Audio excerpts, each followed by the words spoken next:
নমস্কার, আমি রিঙ্কু ঘোষ, শ্রুতি মঞ্জরির ছাত্রী।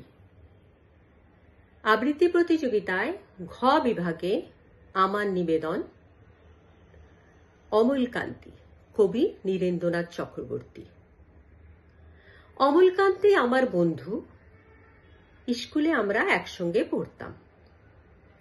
রোজ দেরি করে ক্লাসে আসতো, পড়া পারত না। শব্দরূপ জিজ্ঞেস করলে এমন অবাক হয়ে জানলার দিকে তাকিয়ে থাকতো যে দেখে ভারী কষ্ট হতো আমাদের।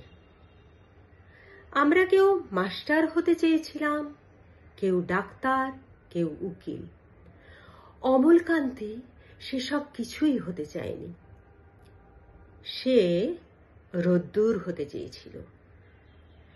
ক্ষান্ত বর্ষণ, কাকডাকা বিকেলের সেই লাজুক রোদ্দুর, জাম আর জামরুলের পাতায় যা নাকি অল্প একটু হাসির মতো লেগে থাকে।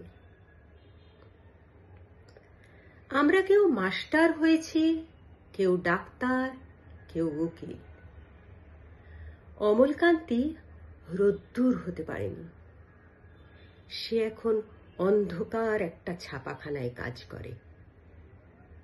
মাঝে মধ্যে আমার সঙ্গে দেখা করতে আসে, চা খায়, এটা ওটা গল্প করে, তারপর বলে, উঠি তাহলে।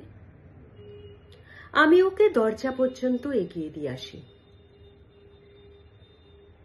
আমাদের মধ্যে যে এখন মাস্টারি করে, অনায়াসে ডাক্তার হতে পারত। যে ডাক্তার হতে চেয়েছিল, উকিল হলে তার এমন কিছু ক্ষতি হতো না। অথচ সকলেরই ইচ্ছা পূরণ হলো এক অমলকান্তি ছাড়া। অমলকান্তি রোদ্দুর হতে পারেনি। সেই অমলকান্তি রোদ্দুরের কথা ভাবতে ভাবতে ভাবতে ভাবতে যে একদিন রোদ্দুর হতে চেয়েছিল,